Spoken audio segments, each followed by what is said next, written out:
होता क्या है, क्यों हम लोग करते हैं कॉम्बिनेशन ऑफ द रेजिस्टेंस।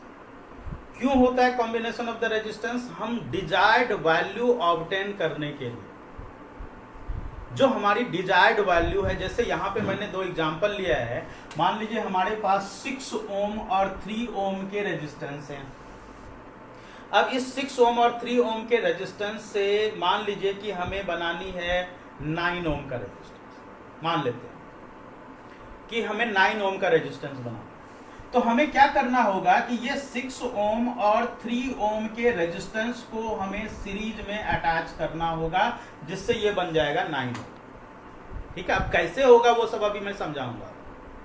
लेकिन मान लीजिए कि अगर इसी से आपको बनानी है 9 ओम बना लिया, 2 ओम की रेजिस्टेंस बनानी, इसी से आपको 2 ओम की रेजिस्टेंस बनानी है, कैसे बनाए? तो इसी से अगर 2 ओम की रेजिस्टेंस बनानी है तो हमको क्या करना पड़ेगा, 6 ओम और 3 ओम को हमको पैरेलल में कंबाइन करना पड़ेगा। तो वैसी कंडीशन में ये बन जाएगा 2 ओम। अब ये कैसे होगा, ये सब चीजें मैं अभी आपको समझाऊंगा। ठीक है, ये सारी चीजें समझाऊंगा कि कैसे होगा। तो हमारे पास जो desired value of the resistance है, जैसे यहाँ पे इस दोनों रेजिस्टेंसेज को यूज करके हमने 9 ओम भी ऑब्टेन कर लिया, 2 ओम भी ऑब्टेन कर लिया। यही चीज होती है combination of the resistance. Different type के कॉम्बिनेशंस को यूज करके हम लोग अलग अलग तरह की वैल्यूज ऑब्टेन कर सकते हैं, उसी चीज को समझना है। ठीक है, चलिए तो स्टार्ट करते हैं हम लोग। कॉम्बिनेशन ऑफ द रेजिस्टेंस कितने तरह के होते हैं? कॉम्बिनेशन ऑफ द रेजिस्टेंस होते हैं 3 तरह के। सबसे पहला जो कॉम्बिनेशन ऑफ रेजिस्टेंस पहला टाइप होता है वो होता है सीरीज कॉम्बिनेशन, जिसमें हम सीरीज में अटैच करेंगे। अब किस तरह के कॉम्बिनेशन को सीरीज कॉम्बिनेशन बोलते हैं, ये अभी हम लोग समझने वाले हैं। दूसरा कॉम्बिनेशन होता है जिसको हम लोग बोलते हैं parallel combination. Series combination, parallel combination, जैसे मान लीजिए ये रेजिस्टेंस है, ये एक रेजिस्टेंस है, फिर ये एक रेजिस्टेंस है। सारे रेजिस्टेंसेस को हमने क्या किया, आपस में एंड टू एंड कनेक्ट किया। ये जहां पे एंड कर रहा है दूसरे की स्टार्टिंग अटैच कर दिया, फिर ये जहां पे एंड कर रहा है तीसरे की स्टार्टिंग अटैच कर दिया। ऐसे हो चाहे ऐसे हो चाहे ऐसे हो, एक की एंड दूसरे की स्टार्टिंग, किसी भी तरीके से आप कंबाइन करो, एक की एंड दूसरे की स्टार्टिंग, इस तरह की जो कॉम्बिनेशन होगी उसको सीरीज कॉम्बिनेशन बोलेंगे। अभी इसकी डायग्राम बना करके समझाते हैं। दूसरा क्या होता है, पैरेलल कॉम्बिनेशन, जहां पे सारे के सारे कॉम्बिनेशन एक दूसरे के पैरेलल में होते हैं। सारे कॉम्बिनेशन एक दूसरे के पैरेलल में होते हैं। तीसरा जो कॉम्बिनेशन होता है जिसमें कि सीरीज और पैरेलल दोनों को कंबाइन करके हम मिक्स कॉम्बिनेशन बनाते हैं। उसमें सीरीज भी होता है, उसमें पैरेलल भी होता है। सीरीज भी होता है और पैरेलल भी होता है, दोनों ही होते हैं। तो उसको हम लोग बोलते हैं मिक्स कॉम्बिनेशन। सबसे ज्यादा क्वेश्चन मिक्स कॉम्बिनेशन से ही आते हैं। तो मिक्स कॉम्बिनेशन को समझने के लिए पहले हमें सीरीज को क्लियरली समझना होगा, फिर हमें पैरेलल को क्लियरली समझना होगा। सीरीज और पैरेलल दोनों को समझ जाएंगे तब हमें मिक्स कॉम्बिनेशन अच्छे से समझ में आएगा। चलिए देखते हैं सीरीज कॉम्बिनेशन किसको बोलते हैं। तो सबसे पहला जो कॉम्बिनेशन हमारा है वो है सीरीज कॉम्बिनेशन। अच्छा, सीरीज कॉम्बिनेशन स्टार्ट करने से पहले मैं आपसे एक क्वेश्चन पूछना चाहता हूं। क्वेश्चन क्या है कि आपने ये पढ़ा है कि इलेक्ट्रिसिटी में एक पर्टिकुलर डायरेक्शन होता है, बताइए आपको। जो पॉजिटिव टर्मिनल है वहां से नेगेटिव टर्मिनल की ओर जो कन्वेंशनल करंट का डायरेक्शन होता है। एक हमने पढ़ा है एक्चुअल फ्लो ऑफ इलेक्ट्रॉन, और एक्चुअल फ्लो ऑफ इलेक्ट्रॉन का direction negative to positive terminal होता है। ठीक है, दोनों मैंने बता दिया आपको, दोनों ही मैंने आपको समझा दिया। इसका मतलब करंट में डायरेक्शन भी है, करंट में मैग्नीट्यूड भी है, डायरेक्शन भी है और मैग्नीट्यूड भी है। तो क्या हम करंट को कौन सी क्वांटिटी से डिनोट करेंगे? मतलब ये एक स्केलर क्वांटिटी है कि ये एक वेक्टर क्वांटिटी है, किस तरह की क्वांटिटी है? लेकिन मैं आपको फिर से बता दे रहा हूं, इसमें डायरेक्शन भी है और इसमें मैग्नीट्यूड भी है। अब जरा आपको बताना है, अब आप बताओ, जिस किसी को पता हो तो बताओ, नहीं पता है तो मैं तो बताऊंगा ही। कि ये कौन सी क्वांटिटी होगी, ये एक वेक्टर क्वांटिटी होगी कि स्केलर क्वांटिटी होगी, करंट कौन सी क्वांटिटी है। क्वांटिटी में आपने क्या पढ़ा था, उस तरह की क्वांटिटी जिसमें डायरेक्शन भी होता है और मैग्नीट्यूड भी होता है, दोनों ही चीजें फिक्स्ड होती है, उसको हम लोग बोलते हैं वेक्टर क्वांटिटी, पढ़ा था ना। यहां पे आप क्या देख रहे हो, इलेक्ट्रिसिटी में डायरेक्शन भी है और इलेक्ट्रिसिटी में डायरेक्शन के साथ साथ उसकी मैग्नीट्यूड भी है, दोनों ही चीजें हैं। बट इसके ये इलेक्ट्रिसिटी होता है स्केलर क्वांटिटी, जबकि स्केलर क्वांटिटी किसको बोला जाता है, स्केलर क्वांटिटी उसको बोला जाता है जिसमें सिर्फ और सिर्फ मैग्नीट्यूड होता है, जिसमें डायरेक्शन नहीं होता, डायरेक्शन नहीं होता, बिल्कुल सही बात है। लेकिन यहां पे डायरेक्शन होते हुए भी ये स्केलर क्वांटिटी है। क्यों स्केलर क्वांटिटी है, सुनिए और समझिए क्यों स्केलर क्वांटिटी है, इसके पीछे रीजन सुनिए। देखिए ये स्केलर क्वांटिटी क्यों है। Actually electricity is considered to be a tensor quantity. अब ये टेंसर क्वांटिटी क्या है, इसके बारे में बहुत ज्यादा डिटेल में तो मैं अभी आपको नहीं समझाने जा रहा हूं। इलेक्ट्रिसिटी को ना हम स्केलर बोलते हैं ना वेक्टर बोलते हैं, इसको हम बोलते हैं it is a tensor quantity, ठीक है। लेकिन ये अभी मैं समझा नहीं सकता, आपको 11th क्लास में इसको डिटेल में समझाया जाएगा कि ये कैसे है टेंसर क्वांटिटी। 10th क्लास के लिए आप ये समझो कि इट इज स्केलर क्वांटिटी। आपकी क्लास के अकॉर्डिंग ये सही है, चलेगा, आप स्केलर क्वांटिटी बोलो चलेगा, ठीक है, मार्क्स नहीं कटने जा रहे इससे। एक्चुअली आपको याद होगा क्लास 9th में आपने एक फॉर्मूला पढ़ा था, work done is equal to F into S into cos theta, सबने पढ़ा ये formula. W is equal to F into S into cos theta. यहां पे थीटा क्या था, theta was the angle between F and S. Theta के change होने से वर्क डन की वैल्यू चेंज हो जाती है, ये आपने देखा था, याद आ रहा है ना। थीटा की वैल्यू चेंज होने से वर्क डन की वैल्यू चेंज हो जा रही थी, ये आपने क्लास 9 में पढ़ा था। लेकिन यहां पे देखिए, मान लीजिए कि एक वायर है इधर और यहां से करंट आ रहा है 5 एम्पियर, एक वायर इधर है और यहां से करंट आ रहा है 2 एम्पियर। यहां से एक वायर मान लीजिए A B C D, AB से करंट आ रहा है 5 एम्पियर और CB से करंट आ रहा है 2 एम्पियर। तो BD से जो करंट पास हो रहा होगा वो 5 + 2 मिला करके क्या हो जाएगा, ये हो जाएगा 7 एम्पियर की करंट यहां से फ्लो करेगी, ठीक है। अब इसको डायरेक्शन से कोई मतलब नहीं है। क्या मतलब नहीं है, मान लीजिए कि इधर से 5 एम्पियर की करंट आ रही है और इधर से आ रही है 2 एम्पियर की करंट, तो यहां से जो करंट पास होगी वो 7 एम्पियर की होगी। डायरेक्शन से कोई मतलब नहीं है। ये वेक्टर एडिशन को फॉलो नहीं कर रहा, यहां पे एंगल से कोई फर्क नहीं पड़ रहा। यहां पे देखिए, यहां पे थीटा के चेंज होने से W की वैल्यू चेंज हो जाती है, W की वैल्यू चेंज हो जाती है, यहां पे नहीं चेंज होता, यहां पे चेंज नहीं होता। ये एक वेक्टर क्वांटिटी है, सॉरी ये एक स्केलर क्वांटिटी है, क्योंकि ये वेक्टर की एडिटिव रूल को फॉलो नहीं करता। वेक्टर की एडिटिव रूल को, ये जो एडिटिव रूल है, थीटा जो है, एंगल जो है, उसको फॉलो नहीं करता। अगर आप इसके एंगल को ऐसे कर दो, यहां से ऐसे कर दो, यहां से ऐसे कर दो और इधर से 5 एम्पियर, इधर से 2 एम्पियर करो, फिर भी इधर से 7 एम्पियर की करंट पास हो, एंगल से कोई फर्क ही नहीं पड़ रहा। इसीलिए चूंकि यहां पे एंगल से कोई फर्क नहीं पड़ रहा, that is the reason it is considered to be scalar quantity, ठीक है। तो electricity is considered to be scalar quantity because it is not following vector additive property.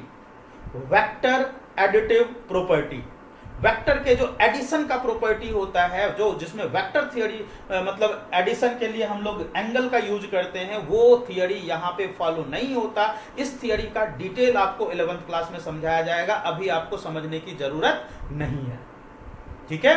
तो वेक्टर एडिटिव प्रॉपर्टी को फॉलो नहीं करता, that is the reason it is considered to be scalar quantity. Clear?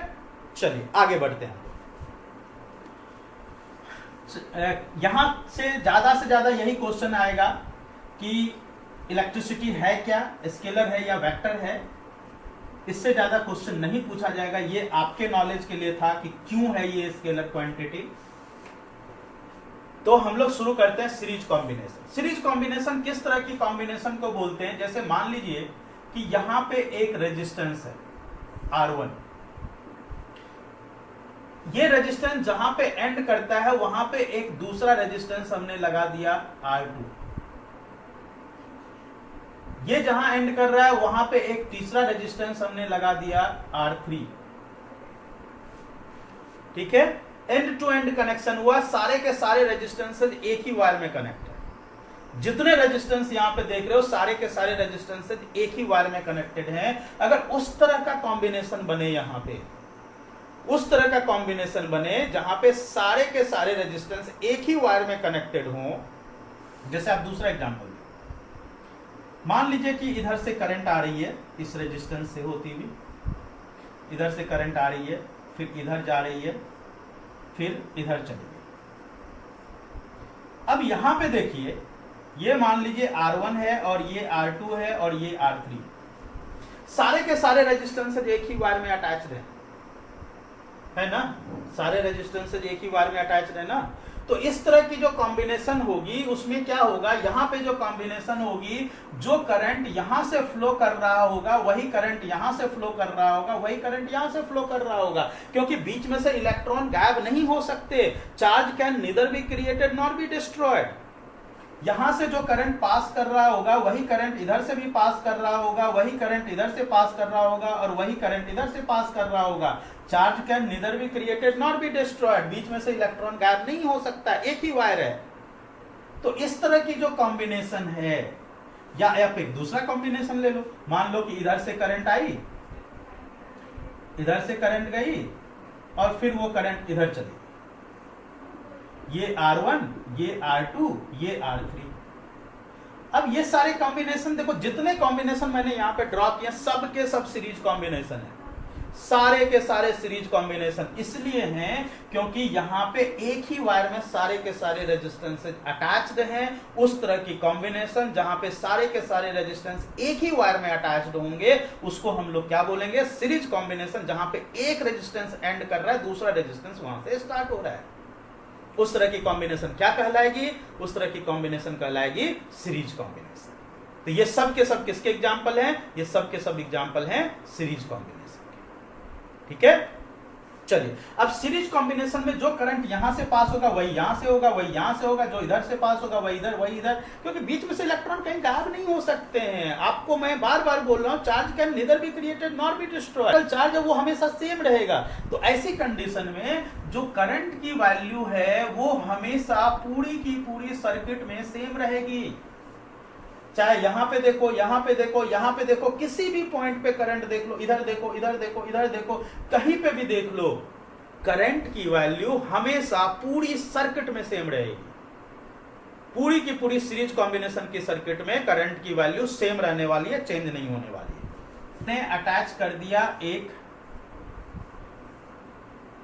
Cell से, मान लीजिए कि ये voltage है V, यहां पे एक स्विच की लगा दिया और इधर हमने इसको कनेक्ट कर दिया। अब यहां से जैसे इस स्विच की को ऑन करोगे तो करंट फ्लो होनी शुरू होगी from positive terminal to negative terminal, इधर से फ्लो होनी शुरू होगी। जब करंट फ्लो होगी तो यहां से जब करंट पास कर रही होगी, इस जगह से जब करंट पास कर रही होगी तो इस जगह का जो वोल्टेज आएगा दैट इज V1। इस जगह का जो वोल्टेज होगा वो वोल्टेज V1, यहां का वोल्टेज का वैल्यू कैसे निकलेगा, तो V1 इज इक्वल टू क्या होगा, I इंटू R1। यहां का voltage V equal to I R होता है। तो इस जगह की अगर हम वोल्टेज की बात करें तो इस जगह की वोल्टेज की वैल्यू क्या हो जाएगी, V1 which is equal to I into R1। यहां के रेजिस्टेंस से मल्टीप्लाई कर देंगे करंट को, तो यहां का वोल्टेज निकल जाएगा। तो अगर हम यहां पे एक वोल्ट मीटर लगा दें तो वो वोल्ट मीटर इसके पैरेलल में लगेगा, बताया था ना मैंने, वोल्ट मीटर पैरेलल कॉम्बिनेशन में लगता है। तो यहां पे जो वोल्ट मीटर लगा है वो V1 सिर्फ इस जगह की वोल्टेज को बताएगा। यहां की वोल्टेज कैसे निकलेगी, I इंटू इस जगह के रेजिस्टेंस से मल्टीप्लाई करना पड़ेगा। ठीक है, अब R2 में आइए। यहां की अगर वोल्टेज निकालनी है V2 हम मान लें, तो यहां की वोल्टेज निकालने के लिए मान लीजिए कि यहां पे हमने एक वोल्ट मीटर लगा दिया, तो इस जगह के V2 की रीडिंग क्या आ जाएगी, I इंटू R2। I क्यों, क्योंकि I की वैल्यू हर जगह सेम रहेगी, है ना, पूरी की पूरी कॉम्बिनेशन सीरीज कॉम्बिनेशन है, करंट की वैल्यू तो सेम रहेगी। तो I इंटू इस जगह के रेजिस्टेंस से मल्टीप्लाई करेंगे तो यहां का वोल्टेज आ जाएगा। ठीक है, चलिए यहां का वोल्टेज अगर हमें निकालना हो V3, यहां पे हमने लगा दिया यहां पे पैरेलल कॉम्बिनेशन में, तो अगर V3 की वैल्यू हमें निकालनी हो तो ये हो जाएगा I इंटू R3। इस जगह के की वोल्टेज निकालने के लिए करंट इंटू इस जगह का रेजिस्टेंस, इस जगह के रेजिस्टेंस से मल्टीप्लाई करेंगे तो यहां का वोल्टेज आ जाएगा। और ये जो वोल्टेज है V1, V2, V3, ये जो तीन वोल्टेज है, ये तीनों वोल्टेज आखिर प्रोवाइड कर कौन रहा है, ये तीनों वोल्टेज कहां से क्रिएट हुआ, ये तीनों वोल्टेज क्रिएट हुआ इससे। यही तो है जो तीनों को वोल्टेज प्रोवाइड कर रहा है। इसका मतलब ये जो वोल्टेज है that is the total voltage जो इसको इसको इसको तीनों को वोल्टेज प्रोवाइड कर रहा है। दिस मीन्स कि V total is equal to V1 plus V2 plus V3। तीनों तो वोल्टेज यहीं से ले रहा है ना, सोर्स तो यही है वोल्टेज का, पोटेंशियल डिफरेंस का सोर्स तो यही है ना। तो इस जगह का जो वोल्टेज है टोटल वोल्टेज, वो this voltage plus this voltage plus this voltage होगा। V total is equal to V1 plus V2 plus V3। अब V इज इक्वल टू क्या होता है, I इंटू R होता है। तो V total is equal to क्या हो गया, I into R total. V1 is equal to, देखो यहां पे निकाला है हमने, I into R1। V2 is equal to I into R2। V3 is equal to I into R3। ठीक है, समझ में आ गया। अब तीनों जगह की वोल्टेज अलग अलग है। क्यों वोल्टेज अलग अलग है, सोचिए तो वोल्टेज क्यों अलग है, क्योंकि करंट तो सेम है तीनों जगह का, तीनों जगह का करंट सेम है, बट वोल्टेज अलग अलग है। क्यों अलग अलग है, क्योंकि तीनों जगह की रेजिस्टेंस अलग अलग है। अगर रेजिस्टेंस देखो I इंटू R1 यहां का V1 निकल रहा है, अगर R1 R2 R3 अलग अलग हो तो वोल्टेज भी तो तीनों का अलग अलग हो जाएगा। इसका मतलब सीरीज कॉम्बिनेशन में अगर रेजिस्टेंस अलग अलग हो, अगर रेजिस्टेंस अलग अलग हो, वैसी कंडीशन में इसके वोल्टेज भी डिफरेंट होंगे, डिफरेंट होंगे। कब किस कंडीशन में डिफरेंट होंगे, अगर यहां का रेजिस्टेंस अलग अलग हो, तो वैसी जगह का रेजिस्टेंस अलग अलग हो तो इस जगह के वोल्टेज भी अलग अलग होंगे। ठीक है, I कॉमन ले लें अगर यहां पे, तो R टोटल, यहां पे I कॉमन ले लिया, R1 plus R2 plus R3, I और I कैंसिल हो गया, है ना। तो R total is equal to क्या हो गया, R1 plus R2 plus R3। ये आ गया R टोटल। मतलब इस सर्किट का टोटल रेजिस्टेंस कितना होगा, इस सर्किट का जो सीरीज कॉम्बिनेशन में है उसका टोटल रेजिस्टेंस की वैल्यू क्या होगी, वो निकालने के लिए हमको क्या करना पड़ेगा, सारे रेजिस्टेंस जब भी सीरीज कॉम्बिनेशन में होगा सारे रेजिस्टेंसेज को हमें डायरेक्टली ऐड करना पड़ेगा। ठीक है, R1 plus R2 plus R3, ये है डेरिवेशन। किसका डेरिवेशन, ये हो गया derivation of total resistance in series combination, derivation of total resistance in series combination. ठीक है, तो अब इस डेरिवेशन से आपको क्या क्या चीजें समझ में आई? इससे आपको सबसे पहली बात जो समझ में आई वो ये समझ में आई कि यहां पे जो टोटल रेजिस्टेंस हमने निकाला that is equal to R1 plus R2 plus R3, मतलब total resistance in series combination is equal to R1 plus R2 plus R3 होगा। ठीक है, दूसरी चीज जो बहुत इंपॉर्टेंट चीज है वो आपको जो मैंने समझाया कि टोटल यहां का जो वोल्टेज होगा इस पर्टिकुलर जगह का R1 का वोल्टेज कैसे निकालेंगे, I इंटू इस जगह के रेजिस्टेंस से मल्टीप्लाई करें। ठीक है, इस जगह का वोल्टेज, अगर हमें सिर्फ इस जगह का वोल्टेज निकालना है तो सिर्फ इस जगह के वोल्टेज निकालने के लिए हम I इंटू सिर्फ इस जगह के रेजिस्टेंस से मल्टीप्लाई करें तो यहां का वोल्टेज आएगा। लेकिन अगर हमें टोटल वोल्टेज पता करना हो तो टोटल वोल्टेज हमेशा V1, V2, V3 को ऐड कर देंगे तो टोटल वोल्टेज आ जाएगा, क्योंकि यही तो है जो इसको तीनों को वोल्टेज प्रोवाइड कर रहा है। ठीक है, समझ में आ गई बात? तो ये है इसका डेरिवेशन, इसकी प्रैक्टिस करनी पड़ेगी थोड़ी डेरिवेशन की। अब यहां से एक और इंपॉर्टेंट क्वेश्चन है, और वो इंपॉर्टेंट क्वेश्चन क्या है कि जैसे हमने यहां पे अभी जो रेजिस्टेंस लिए हैं वो अलग अलग रेजिस्टेंस है, R1, R2, R3 अलग अलग रेजिस्टेंस है। लेकिन अगर ऐसा केस हमें गिवन हो कि तीनों के रेजिस्टेंस की वैल्यू सेम हो, तीनों रेजिस्टेंस जो R1, R2, R3 है, अगर तीनों रेजिस्टेंस की वैल्यू सेम हो तो वैसी कंडीशन में ये क्या होगा, R, R, R। यहां का जो वोल्टेज होगा V, V, V, यही होगा। इस जगह का voltage V equal to I into R, इस जगह का voltage V equal to I into R, इस जगह का voltage V equal to I into R, सब जगह पे वोल्टेज सेम। क्यों सेम? क्योंकि अब यहां पे सिमिलर रेजिस्टेंसेज के केस हैं, सिमिलर रेजिस्टेंसेज के केस हैं, तो वैसी कंडीशन में सारे रेजिस्टेंस सेम, वोल्टेज सबका सेम, तो यहां पे V total is equal to V plus V plus V, I into R total is equal to I into R plus I into R plus I into R, I into R total is equal to I into R plus R, this is equal to R plus R plus R, this is equal to R total is equal to 3R। ठीक है, सारे resistances same है, 3 into R। अगर यहीं पे n number of the similar resistance हो, यहां पे तो 3 थे, अभी आपने देखा 3 थे तो 3 इंटू R हो गया। लेकिन अगर 3 की बजाय यहां पे 1000 हो, 1000 इंटू R, 1 लाख हो, 1 लाख इंटू R। अगर यहां पे n number of the resistance हो तो फॉर्मूला क्या बनेगा, R total is equal to n into R। क्या बनेगा फॉर्मूला? तो यहां पे बन जाएगा R total is equal to n into R। This चलिए देखते हैं क्वेश्चन कैसे आते हैं इसको, कि यहां पे एक हमने बैटरी लगा दी है या सेल लगा दिया है, सपोज करो 10 वोल्ट, और यहां की रेजिस्टेंस है 1 ओम, यहां की रेजिस्टेंस है 3 ओम, और यहां की रेजिस्टेंस है 2 ओम। सपोज करो यहां पे हम लगा देते हैं 12 वोल्ट या 24 वोल्ट के लिए, 24 वोल्ट,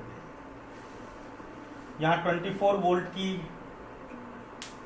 बैटरी लगा दिया या सेल लगा दिया, 1 ओम, 3 ओम और 2 ओम के 3 रेजिस्टेंसेज लगे हुए हैं यहां पे हम एक वोल्ट मीटर लगा दें, यहां पे हम लगा देते हैं, कहीं पे भी इस जगह पे कहीं पे भी बीच में आप लगा सकते हो, जहां मर्जी आपकी, वहां पे एक लगा दो एमीटर। एमीटर का नेगेटिव टर्मिनल इधर, पॉजिटिव टर्मिनल, नेगेटिव इधर नेगेटिव से अटैच्ड है, पॉजिटिव इधर पॉजिटिव से अटैच्ड है। क्वेश्चन क्या आया? क्वेश्चन आया आपको find reading of V voltmeter and A ammeter, इस दोनों की आपको बतानी है reading. This is the question. हम करते हैं, वोल्टमीटर की रीडिंग निकालने के लिए ये निकालने के लिए हमें निकालना पड़ेगा I इंटू इस जगह का रेजिस्टेंस R। किसी भी बैटरी से निकलने वाली जो करंट होती है that is always due to the entire resistance of that circuit. फिर से बोलो, बहुत इंपॉर्टेंट सेंटेंस है ये वाला। किसी भी बैटरी से या सेल से निकलने वाली जो करंट होती है that is always due to the entire resistance of that circuit. ठीक है, ध्यान रखिएगा इस सेंटेंस को। अब यहां से जो करंट होगी that is always due to the entire resistance of that circuit. तो आई निकालने के लिए हमको क्या निकालना पड़ेगा? इस पूरी सर्किट का रेजिस्टेंस निकालना पड़ेगा। पूरी सर्किट का रेजिस्टेंस कैसे निकलेगा? पूरी सर्किट का रेजिस्टेंस निकालने के लिए R1 plus R2 plus R3 करना पड़ेगा। R total is equal to R1 1 plus 3 plus 2 3 plus 2 5 1 6 ohm हो गया इस पूरी सर्किट का टोटल रेजिस्टेंस। चलिए, रेजिस्टेंस टोटल पता चल चुका। अब हम निकालते हैं I। V हमको पता है, ये V है, ये हमारे पास रेजिस्टेंस टोटल आ चुका। I की वैल्यू निकालें तो V is equal to I into R। I is equal to हो गया V divided by R। V is 24 divided by R is 6, ये आ गया 4 एम्पियर। तो सर्किट का करंट हमें पता चल चुका कि यहां से करंट कितना आएगा 4 एम्पियर। तो रीडिंग ऑफ एमीटर कितनी आ गई? Reading of ammeter is equal to 4 ampere.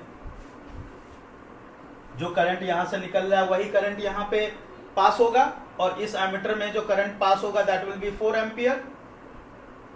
समझ में आ गया? रेजिस्टेंस टोटल कितना हो गया 6 ओम। इस 6 ओम की रेजिस्टेंस को यूज करके हमने क्या किया, यहां से करंट निकाल लिया। V is equal to IR, I is equal to V by R, 24/6 that is equal to 4 ampere. इस सर्किट का टोटल करंट आ गया, वही करंट यहां की रीडिंग हो जाएगी। अब हम यहां की वैल्यू निकालें वोल्ट मीटर की रीडिंग। तो वोल्ट मीटर की रीडिंग जो है I इंटू R। I की वैल्यू कितनी है 4, और इस जगह का सिर्फ इस जगह के रेजिस्टेंस से मल्टीप्लाई करना पड़ेगा। 4 into 3 that is equal to 12 volt. तो reading of volt meter, reading of volt meter is equal to 12 volt. दोनों की रीडिंग हो गया सीरीज कॉम्बिनेशन। सीरीज कॉम्बिनेशन से रिलेटेड और भी चीजें हैं अभी पढ़ने के लिए। अभी पहले हम पैरेलल पढ़ लेंगे। पैरेलल पढ़ने के लिए सीरीज से भी थोड़ा ज्यादा टाइम लगेगा।